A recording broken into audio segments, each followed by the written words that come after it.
este é o Jornal do Empreendedor, terceira edição. Nos próximos 30 minutos, informação de qualidade para o empreendedor brasileiro. Eu sou a Raíssa Lomonte e você é sempre bem-vindo.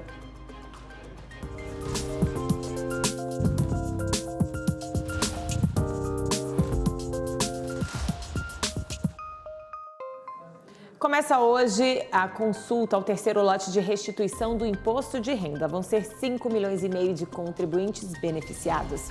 Empreender na sazonalidade. Restaurantes investem nas estações para atrair clientes com cardápios criativos. Banco Nacional de Desenvolvimento apoia pequenos negócios com 43 bilhões de reais no primeiro semestre de 2023. Essas e outras notícias você acompanha aqui no Jornal do Empreendedor, terceira edição.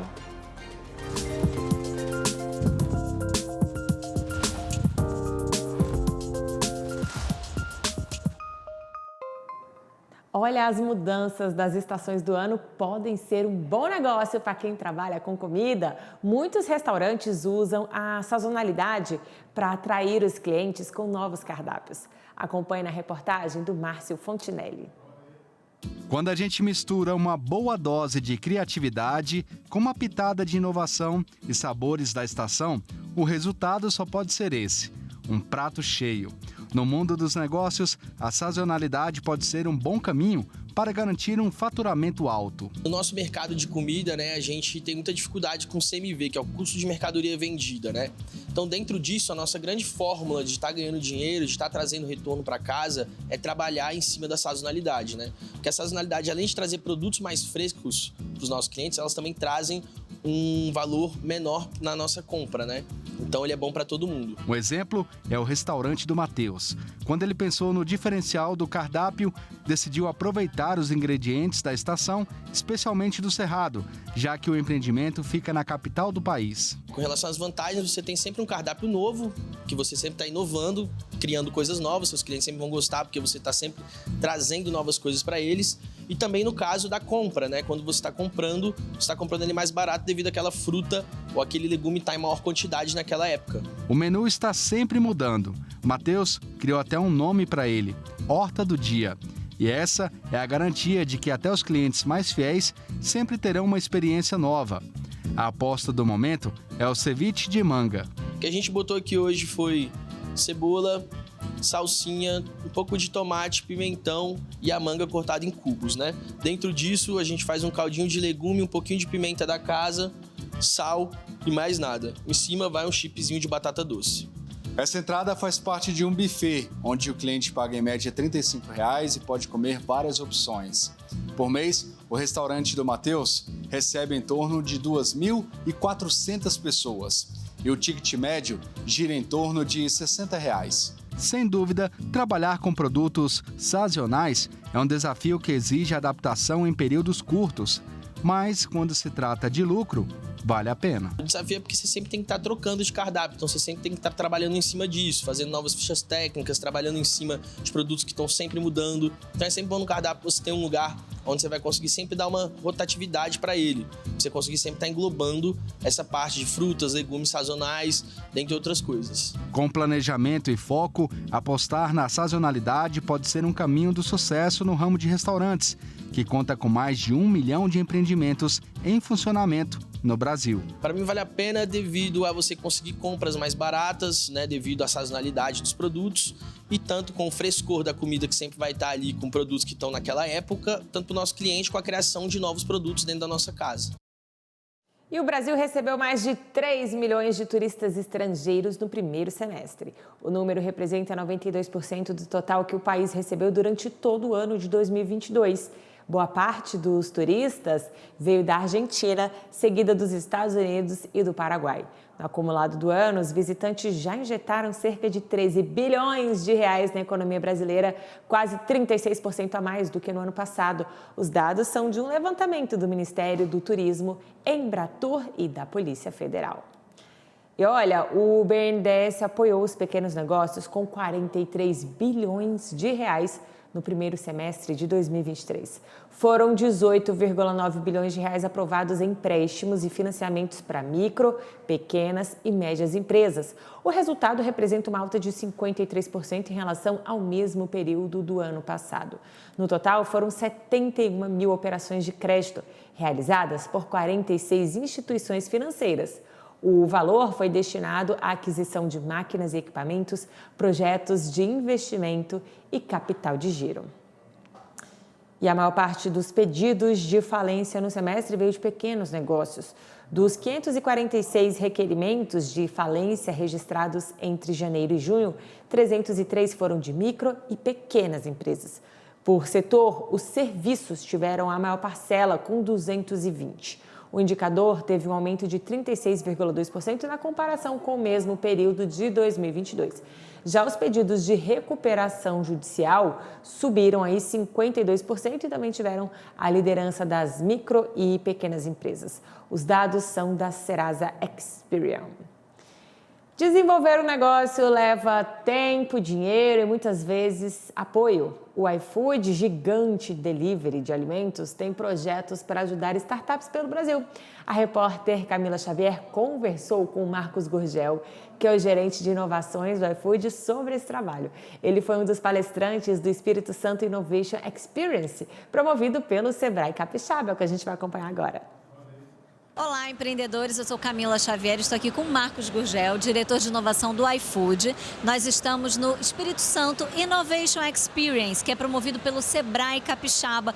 Obrigada, Marcos, por aceitar nosso convite e nos conceder essa entrevista. Nada, eu que agradeço vocês, por favor. É uma honra. Falando agora do iFood, de que forma você levou esse conceito e a estruturação de inovação aberta para o iFood? Legal, acho que o iFood ele optou por não seguir o que a gente chama de moda e falar, vou ter uma área de inovação aberta e essa área de inovação aberta vai ter um CVC, como a gente chama um Corporate Venture Capital, e vai comprar um monte de startups. Não é essa a nossa ideia. E a gente também não tem nada contra a fazer investimentos em startups. Recentemente a gente comprou algumas startups, sim. Mas a gente tende, dentro do iFood, a pensar num modelo contrário.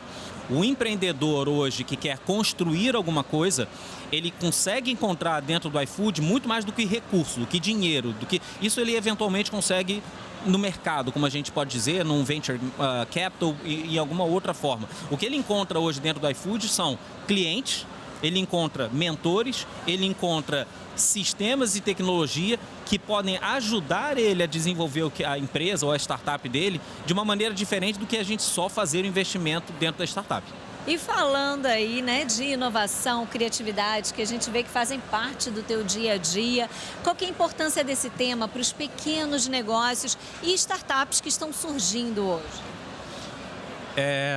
Eu acho que, para mim, acho que a gente consegue resumir em um ponto. O brasileiro, ele é hipercriativo. Ponto.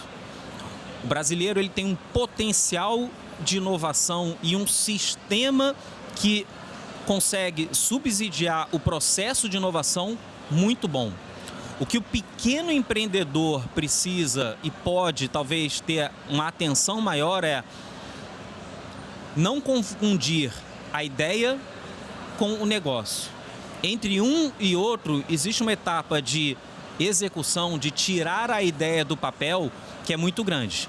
E aqui eu faço uma pseudocrítica a um comportamento que eu chamo do comportamento do pitaco. Eu acho que você devia fazer isso. Cara, vai lá e faz. Então a gente precisa desenvolver não só essa capacidade criativa que a gente já tem, mas essa capacidade de execução. Maravilha, Marcos Gurgel, muito obrigada por esse bate-papo, foi inspirador, viu? Te agradeço, Camila. Obrigado, gente. Um abraço. Canal Empreender, assistir já é um bom negócio. É isso aí, olha, a gente vai para o intervalo agora. No próximo bloco vamos falar da prorrogação das inscrições para o Prêmio Mulher de Negócios 2023. Não sai daí, a gente volta já.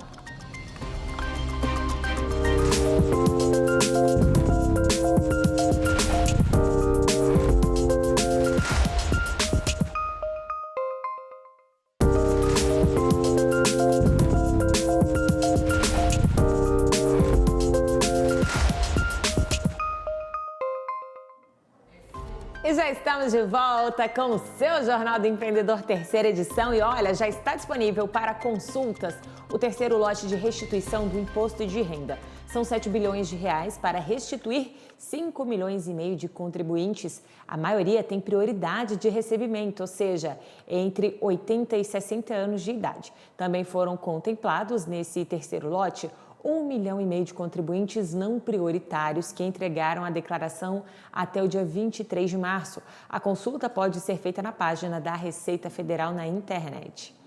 E foram prorrogadas as inscrições para o Prêmio Sebrae Mulher de Negócios 2023. A empreendedora que tiver uma história inspiradora e quiser ter a sua trajetória reconhecida, pode se inscrever pelo site do Sebrae até o dia 10 de agosto. Podem se candidatar microempreendedoras individuais, donas de pequenos negócios e produtoras rurais de todo o Brasil. Os prêmios incluem missões técnicas e ferramentas de trabalho digitais, como celular e tablet. Ótima oportunidade, hein? Em algumas regiões do Brasil, o inverno é um período de seca intensa. Às vezes, até os alertas marcam ali as baixíssimas umidades, né? Para o empreendedor que está atento às mudanças do tempo, é possível criar até oportunidades de vendas. Confira. Diante da estiagem e da baixa umidade, que atinge principalmente a região centro-oeste do país, uma medida indispensável para manter a saúde em dia: a hidratação. Nas ruas é fácil encontrar quem sai de casa preparado para beber bastante água ao longo do dia. Apesar do clima mais frio, né? Eu acho que é nessa época que a gente tem que tomar mais cuidado. Todo lugar que eu vou é me hidratando. 2 litros, né? Tento beber 2 por dia. Sempre bebendo água, né? E pensando nesse nicho de oportunidade, essa loja que vende quadros, bonés, entre outras mercadorias, tem focado nas vendas de garrafinhas térmicas. E a iniciativa rende bons lucros para a empresa, que inclusive precisou aumentar o estoque. Agora com a seca aumentou bastante as vendas, tanto que a gente teve que ter esse aumento de estoque. Do mês passado para cá a gente teve em média de 20 a 25% de aumento nas vendas. Com isso eu também tive que aumentar meu estoque na mesma proporção, tendo que trazer modelos diferenciados, tamanhos de litragem mesmo. Então eu tenho garrafas que vão de 300 ml até 1,9 litro aqui. Todas térmicas, com a durabilidade bem grande, né, do líquido mais gelado, fazendo com que a gente tenha uma procura maior. Por aqui é possível encontrar uma grande variedade delas. Tem a estilosa, a pequena e até a gigante, com quase 2 litros de capacidade. Essa, por exemplo, mostra a temperatura do líquido com um simples toque na tela. E para quem gosta de exclusividade, o empresário também apostou nesses modelos, onde o nome das profissões são impressas nas garrafas. E o processo de customização é feito na hora, a pedido do cliente. Esse outro empreendimento, que trabalha com brindes personalizados, atende principalmente empresas. As vendas são feitas pela internet e enviadas para todo o Brasil. O empresário aproveitou o momento aquecido do mercado para incluir no rol dos produtos as squeezes. O local também vende bloco de notas, canetas, mochilas, mas as campeãs de encomenda têm sido as garrafinhas. Teve um crescimento bastante significativo, né, devido à seca, né, que tem ocorrido, né, e os empresários hoje estão cada vez mais conscientes, né, no uso dos descartáveis, né, dos produtos que podem ser menos utilizados, né, e as garrafinhas hoje é um processo de marketing muito legal e que tem dado um feedback bem significativo para as empresas.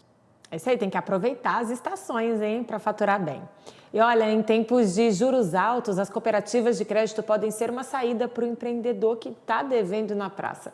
Confira na reportagem. A cooperativa financeira, que atua em Porto Alegre e outras 8 cidades da região metropolitana, ampliou em mais de 30% as operações de crédito em 2022. Lá na frente, eu tenho uma taxa efetiva que vai ser transformada, que você vai ser remunerado por essa participação na sua cooperativa, inclusive no crédito que você tomou. A carteira de crédito das cooperativas fechou o último ano com 383 bilhões de reais, segundo o Banco Central. Uma alta superior a 22%, mais do que a média do sistema financeiro do país, que cresceu 14%. Taxas de juros, muitas vezes mais atrativas, garantem a expansão maior. as cooperativas de crédito, elas vêm muito fortes, a gente consegue vê-las em todas as cidades, assim, do interior dos estados. Então, elas vêm com taxas muito atrativas, tanto de operações de crédito como de investimentos. Essas instituições financeiras estão presentes em mais da metade das cidades brasileiras. Juntas, elas somam quase 16 milhões de associados. Esta hamburgueria está entre eles. O Marcos se associou a uma cooperativa no ano passado. Já usou crédito para ampliar o negócio e agora aprovou um novo financiamento para abrir a primeira filial. A questão dos juros foi a minha primeira opção em optar pela cooperativa.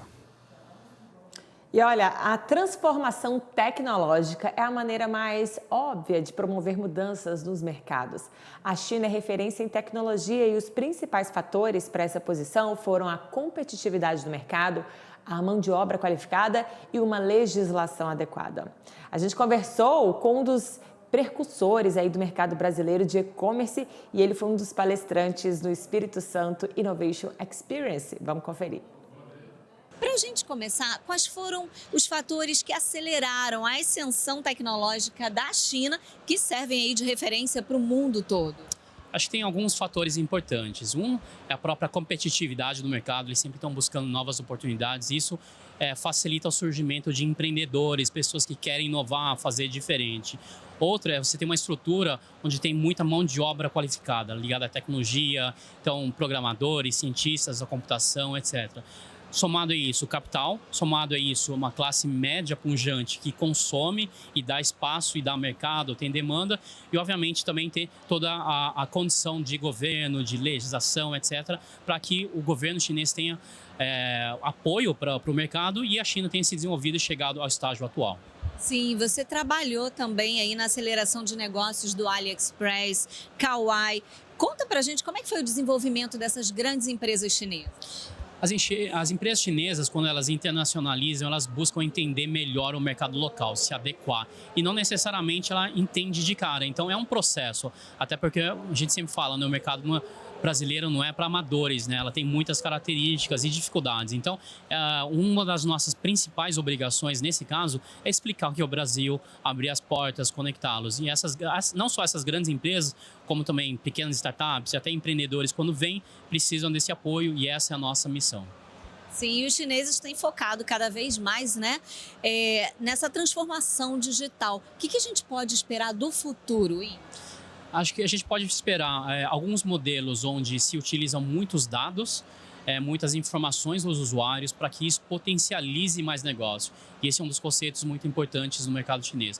Outra é a utilização de uma forma muito simples da tecnologia, tecnologia e produtos muito acessíveis também, né? Então, o que eu costumo dizer nas minhas palestras, não adianta eu ter uma coisa super high-tech que é cara, que não está disponível para a maior parte da população. Então, simplicidade, acessível, não só para as pessoas que estão já usando tecnologia há muito tempo, mas também para novatos, e aí sim a gente vai poder ter tecnologia mais disponível para o resto da população. Sim. Falando agora também sobre e-commerce, as empresas chinesas elas representaram quase 60% das transações no mundo todo, né? A Xiaomi, por exemplo, é uma das grandes chinesas da internet. Como o empreendedor ele pode aproveitar o crescimento desse mercado para alavancar o seu negócio? Acho que o primeiro ponto é entender o seu posicionamento do empreendedor, o que ele faz de fato, o que ele é diferente. O segundo passo é entender o que cada uma dessas empresas está disponibilizando. Um modelo que é muito comum que as empresas chinesas de tecnologia, principalmente de e-commerce, utilizam é o que a gente chama de marketplace. Marketplace é uma plataforma onde terceiros podem se utilizar para vender para os consumidores ou até para o B2B também, para uma empresa. Então, entender quais são os modelos, as estratégias, como se aproveitar melhor dessas plataformas para poder se utilizar e vender e abrir um novo mercado. Então, essa é a visão. E para outras empresas que não são marketplace, também entender o que eles vêm fazendo no Brasil. E é porque, eventualmente, pode ser um concorrente, óbvio que isso pode acontecer, mas também um parceiro ou até cliente, né? Tá certo. Muito obrigada, Inchie, por esse bate-papo esclarecedor e muito inspirador. Obrigado. Foi um prazer estar aqui. Como eu comentei, a primeira vez que eu vim aqui para participar de um evento foi há cerca de 10 anos e eu consegui ver o quanto o mercado se desenvolveu, o quanto a gente tem muito potencial, muita riqueza aqui para ser explorada no estado. Obrigado. Muito bem, a gente que agradece. Canal Empreender, assistir já é um bom negócio. Praticidade, sabor e saúde, essas são as apostas do empreendimento no ramo da alimentação que a gente vai conhecer agora na reportagem de André Lage.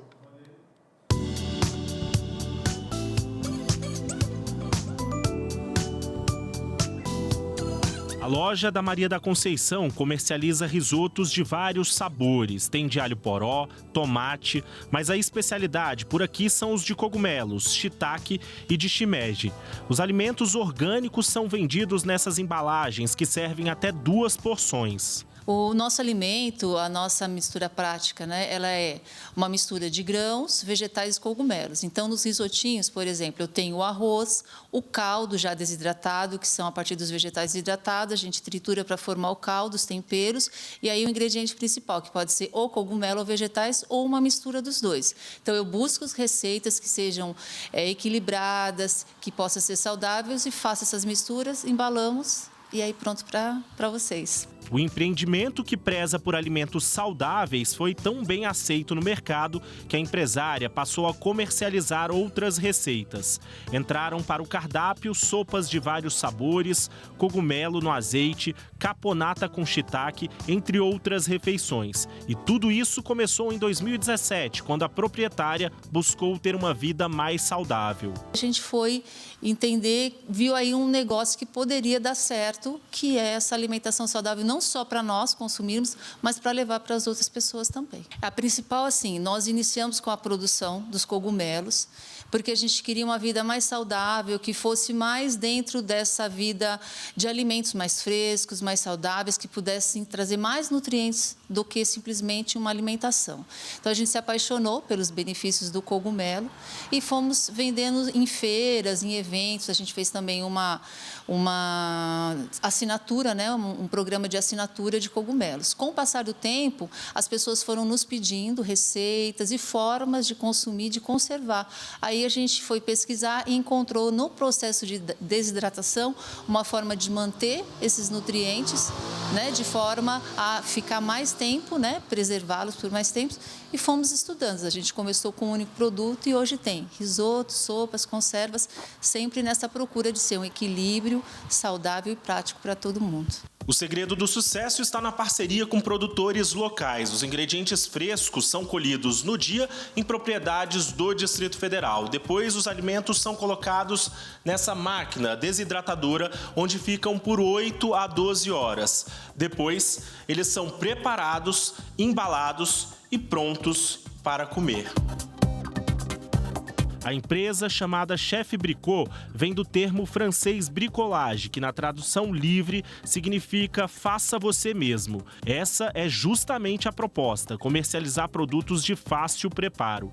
Basta seguir as indicações do rótulo e em 20 minutos a refeição fica pronta. E a vontade de fazer a empresa alcançar patamares ainda mais altos sempre esteve nos planos da empresária. A Conceição buscou auxílio do Sebrae para desenvolver habilidades e competências do empreendedorismo. Ela participou do curso Empretec. A capacitação durou 1 semana e desenvolveu várias técnicas que foram colocadas em prática no negócio.